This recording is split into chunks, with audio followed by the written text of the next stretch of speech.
최진의 용감한 분석 시간입니다. 쇄신이란 나쁜 패단이나 묵은 것을 버리고 새롭게 한다는 뜻이라고 국어사전에 나와 있습니다. 요즘 정치권, 특히 대선 후보들이 앞다퉈 내놓고 있는 이 정치 쇄신에 대해서 오늘 최진 교수가 용감하게 분석하는 시간 갖도록 하겠습니다.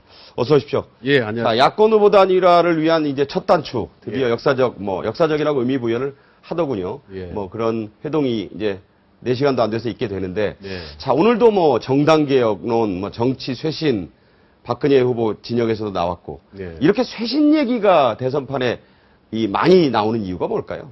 그만큼 국민들의 정치에 대한 불만이 엄청나게 크다는 얘기입니다. 네. 예, 그게 이제 그동안 누적됐던 모든 불만과 불평과 어떤 쇄신에 대한 불만이 네. 일거에 표출됐기 때문에 네네. 이번에 만약에 바꾸지 않으면 새 후보가 공멸이 좀 심한 표현이지만 네. 어려움에 처할 수 있다. 자, 어떤 그 지상파 방송사가 네. 이 대선 관련 여론조사를 한 걸 보니까 네. 안철수 후보가 국회의원 수를 100명가량 줄이자. 네. 이런 정치 쇄신안을 내놓은 게 가장 높은 지지를 받았어요. 예. 어떻게 해석해야 할까요? 참 아마 정치인들 보면 어이가 없다고 생각할 겁니다. 네네.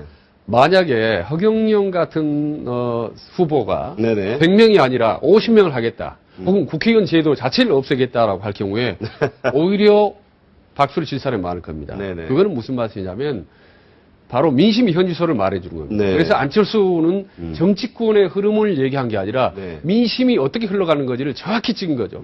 그래서 역시 민심 정치의 달인이구나. 네. 이런 생각을 한 겁니다. 네네. 예.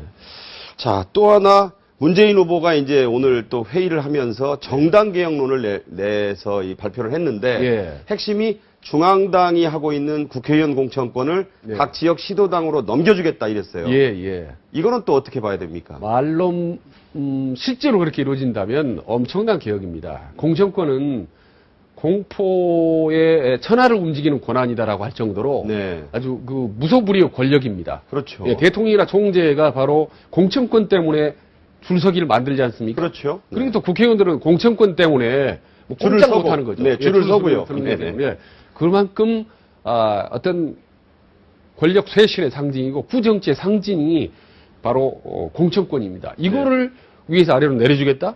실제로 된다면 그건 엄청난 개혁이 되는 거죠. 네. 예. 자, 이렇듯이 국민들이 이제 안철수 후보의 중앙당도 없애고 국회의원도 100명 줄이겠다에 열광적 박수를 보낸다는 조사 결과. 예. 그리고 말씀하신 대로 문재인 후보가 또 이렇게 하는 거. 예. 이게 다 이제 야권 단일화 후보를 위한 어떤 정치 쇄신 경쟁을 하는 것 같은데 네. 두 사람의 차이가 뭡니까? 이 정치 쇄신론에 있어서. 예, 저는 이제 큰 틀에서는 차이가 없다고 봅니다. 네. 당론의 단일화 방식으로 들어가면 차이가 있겠지만 큰 틀은 세 가지입니다. 첫 번째는 대통령의 권한을 축소하겠다. 책임 총리라든지 이렇게 네. 내려놓는 이 부분이 논의될 거고, 네네. 예, 두 번째로는 기득권을 내려놓겠다라는 거에 대한 네네. 겁니다. 그 동안에 모든 가지고 있었던 어떤 특혜라든지 어떤 독점적인 권한들 예. 이런 것들을 내려놓겠다라는 거고, 음. 아마 세 번째로는 이제 이 국민들이 참여할 수 있는 대통합을 하겠다. 그래서 안철수 후보는 3단계로 내세웠지 않습니까? 네네. 정권 교체. 나오고 있습니다만. 네. 예, 우선 첫째는 1차적으로 정치 혁신을 해서 다음 두 번째로는 단일화 단계로 든 다음에 네. 정권 교체를 하자. 네네. 그래서 이제 이 정치 혁신은 이제 1단계인 셈이죠. 그래서 예. 또 이제 그렇습니다. 1단계가 이제 자. 철학이 논의될 거라. 박근혜 후보가 이제 오늘 또 시점에 맞춘 듯이 네. 정치 쇄신안을 한 보따리, 아까도 말씀드렸지만 많은 내용이 나와 있어요. 네네. 한번 쭉 검토를 해보셨을 텐데 네. 새로운 게 있습니까? 이미 충분히 논의됐던 것이었고, 다음에 그게 이제 강도가 좀 더 세고 좀 더 진전됐다는 점에서는 저희는 이제 긍정적으로 봅니다. 그래서 네. 새 후보 진영이 경쟁적으로 쇄신안을 내놓고 있는데, 네네. 얼마나 새롭고 신선한 걸 내놓느냐, 이게 문제가 아니라, 네네.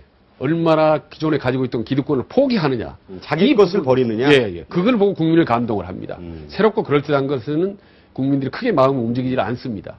자, 그 자기가 지금 끌어안고 있는 것을 내려놓는 게 더 중요하단 말씀인데 네. 그 점에 있어서 가장 돋보이는 빅3 후보 중에 한 사람을 꼽는다면 누구를 꼽으시겠어요? 근데 그게 실질적으로 그렇게 하느냐 마느냐를 떠나서 네. 일단 외형적으로 보기에 한 건 조금 전에 말씀드렸다시피 민심 정치의 어떤 아주 묘미를 보여준 안철수 후보 아니겠습니까? 네. 다들 그게 말도 안 된다라 하지만은 민심들이 국민들이 원하는 걸 그대로 대변해 주는 거죠.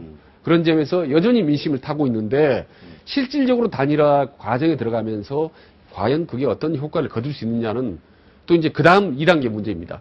그러니까 항상 민심을 터뜨리고 자극하고 흐름을 타는 데는 안철수 후보가 상당히 뛰어난 감각을 가지고 있죠. 지금 이제 그 우리 교수님 말씀을 들어보면 예. 제가 언뜻 떠오르는 생각은 이른바 포퓰리즘 생각도 좀 나거든요. 대중들의 심리를 꿰뚫고 그 길목을 알고 예. 그걸 이끌어가는 능력. 예. 이게 이제 좋게 말하면 그런 능력이지만 예, 예. 이게 대중 인기 영합주의다 이런 비판도 나올 수가 있는 거 아닙니까? 아, 예. 현실성도 좀 떨어진다는 지적도 있고. 근데요, 저는 이제 이 책이나 자료를 통해서 발표했는데 뉴 포퓰리즘이라는 표현을 썼습니다. 아, 새로운. 예, 새로운 뉴 포퓰리즘 이제 과거의 포퓰리즘 정말 국민들의 영합에 따라서 얄팍하게 거기 편승하는 거지만 뉴 포퓰리즘은 국민들이 무슨 생각을 하고 있는가를 예리하게 간파해서 거기에 맞는 정책이나 말이나 이미지를 내놓는 겁니다. 네. 그러니까 지금은 뉴 포퓰리즘 시대고 이미지 시대인 거죠.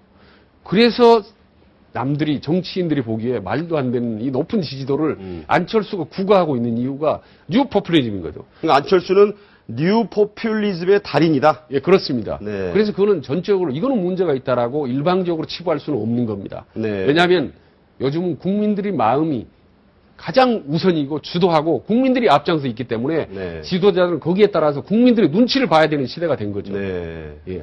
그 뉴 포퓰리즘이 반드시 나쁜 것만은 아니라는 취지로 들리는데. 그렇습니다. 맞습니까? 그렇습니다. 나쁜 것만은 아닙니다. 네. 아무리 좋다 하더라도 4대강이나 대운하 사업이 좋다고 진정성을 갖고 이명박 대통령이 호소를 해도 국민들이 보기에는 아 저건 아니다. 내가 하고 싶은 거 따로 있어. 내가 원하는 건 따로 있다. 이건 먹혀들지 않는 겁니다. 네. 그래서 이명박 대통령처럼 어떻게 보면 우직하게 국가 발전을 위해서 간다 하더라도 국민들의 심리를 제대로 읽지 못하면 네, 네. 대운하나 소고기 파동처럼 의외의 저항, 생각지도 못한 저항을 맞게 되는 거죠. 자, 우리 교수님이 지금 말씀하신 뉴 포퓰리즘은 예. 한번 다음 시간에 자세히 예. 새롭게 또 내놓으시면서 예. 그 강조점을 두고 계시니까 예. 한번 좀 듣는 시간 가졌으면 좋겠습니다. 예, 알겠습니다. 오늘 말씀 잘 들었습니다. 예. 고맙습니다. 고맙습니다. 네, 기호지세란 말이 있습니다. 호랑이 등에 올라탄 기세를 말하는데요. 한 번 올라타면 절대 도중에는 내려올 수 없다는 뜻도 담고 있습니다.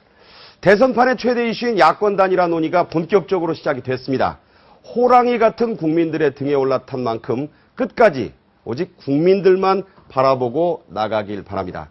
사심이 여기에 조금이라도 끼어들면 바로 호랑이 등에서 굴러 떨어진다는 사실도 함께 명심했으면 좋겠습니다. 박상규의 대선 스타일 내일 오후 1시 53분에 다시 찾아오겠습니다. 오늘도 잘 보내십시오. 감사합니다.